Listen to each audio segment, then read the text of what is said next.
our minds were like, I was back in biology and Bowen High School, and I'm still lost on that. But that's how we felt. But as we started kind of, running through it, when I went to take the equipment over the PCR, when it came to the first round of setting up equipment, I actually helped train them on running their equipment on them. So the way we kind of worked it out better was, once we got the training and then we got the hands-on application, we kind of started to perfect it as we handed over the next set of equipment to try and work and train with the next group.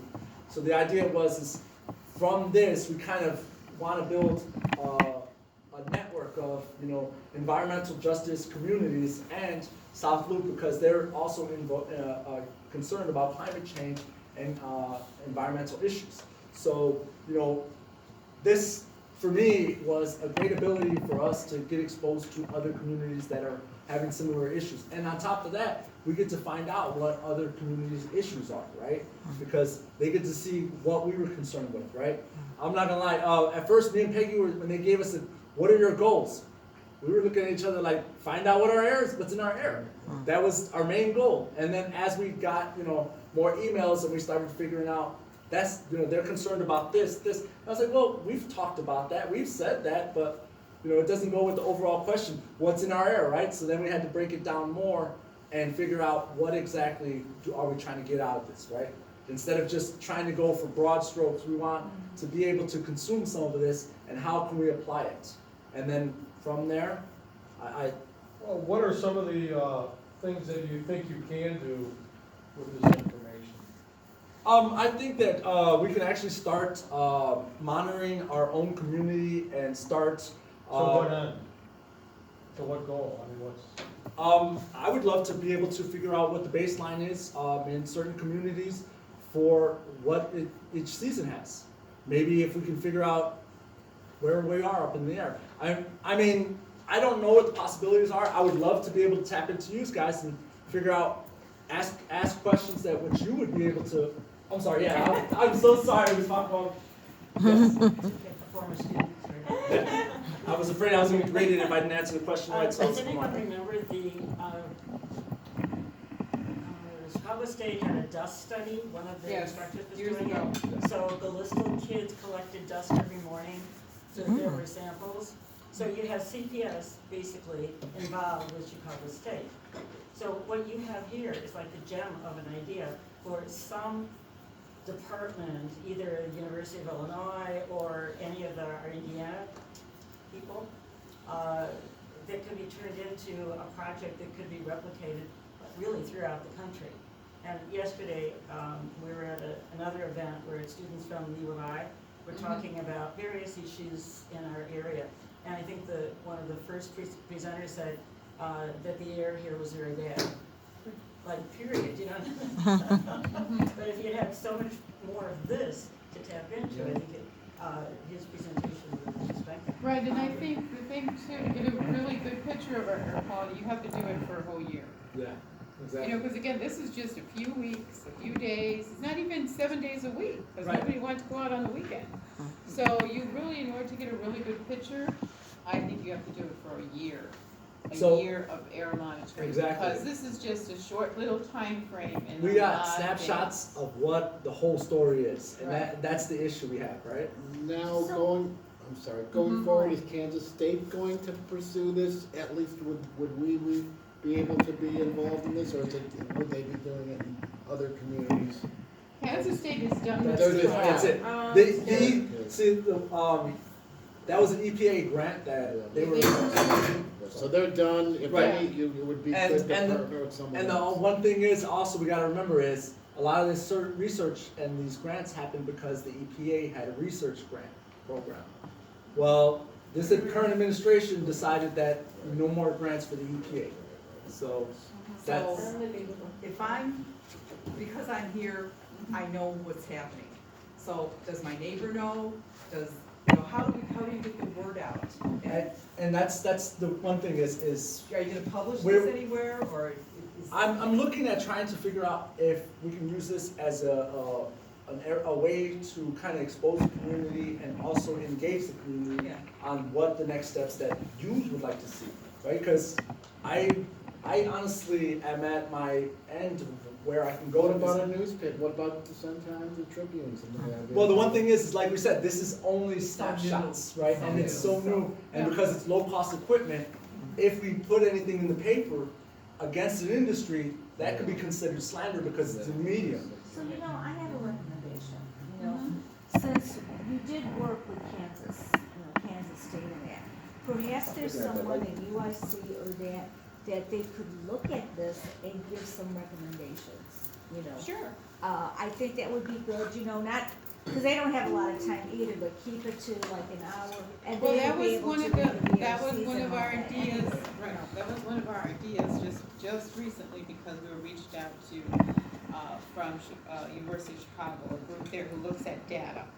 Yeah, And we were well, gonna see if there was yeah. something they could do with what we did collect. But how about Vicky? I mean, couldn't Vicky guide you to, Well, we could ask her to. you know, We I could mean, see what they could do. because you're working with her already, and, you know, this is one of our concerns, is that, you know, perhaps she could, Right.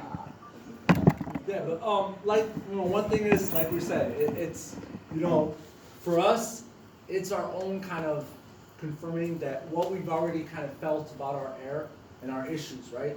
So to me, that's kind of where I want to take it. I want to, any community member that's kind of interested in getting engaged, then, you know, the office doors are always open, and Peggy's always got a nice cup of coffee. That's how she got me in there. But The other thing is too, that once again, I think, if we were to continue this, we'd have to be selective about the sites, and that's Yes. the difficult part. You know, like I said, we only have a limited amount of equipment, and the wind blows in different directions. And that's why it's so hard, you know, when the EPA puts out their monitors, for example, Watco, they're putting that corner of Watco and this corner of Watco, and they're getting the crosswinds and all that other stuff. And so that's one of the reasons it's difficult for us to, you know, do a whole lot. And I'll be honest with you, I haven't looked at every day of this yet.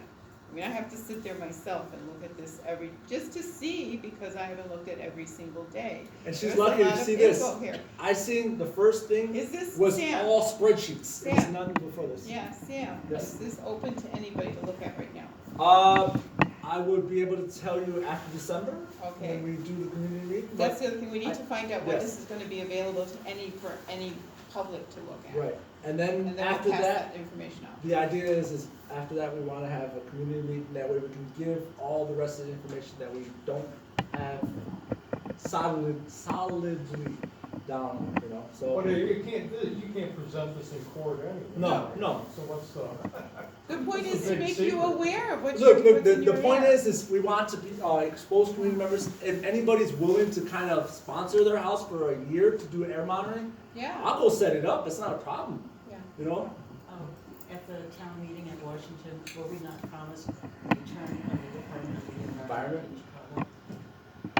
Yeah, but I haven't heard anything lately about that, have we? Well, maybe they don't have enough areas to, you know, ways to get started, and this would be a great way to get started. I thought you said it was gonna be a part, somewhere like in her office. Yeah, not a in department so open much as. department. As a Somewhere desk. in her Yeah. office. Yes, okay, so anybody else have Anyone? any ideas, suggestions, how you think we could go forward with this air monitoring?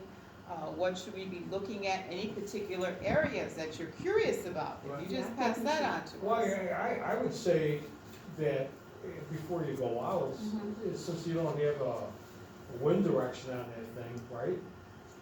You write down in your pamphlet that the wind is coming from the southwest. Yeah, I don't know, cause I don't know, I didn't I mean, see the, otherwise. I have never seen the raw data, so I don't know. Yeah, it How do doesn't you know really where give you a you're picking up? direction, it just gives you dew point, precipitation, and, Right. yeah. But you could look Have a at, monitor, write it down. yeah, you could look at something. No, you're right, but the one thing is, you also gotta remember, when walking certain routes, the wind direction may change because of the Turn corridor the shapes. corner. Right, so, I'm just Hundred- saying- Well, just in general. No, exactly, 'cause one where problem the we wind is realized coming Yes. from on that 106. particular day.